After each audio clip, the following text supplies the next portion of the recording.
இளம் கீற்றினிலே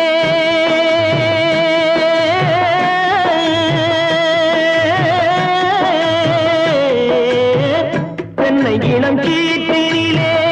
தாராட்டும் தென்றலது தென்னை இளம் கீற்றினிலே தாராட்டும் தென்றலது தென்னை தனை சாய்த்து விடும் புயலாக வரும் பொழுது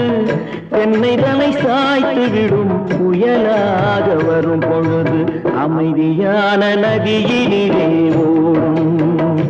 ஓடம் அளவில்லாத வெள்ளம் வந்தாலாடும்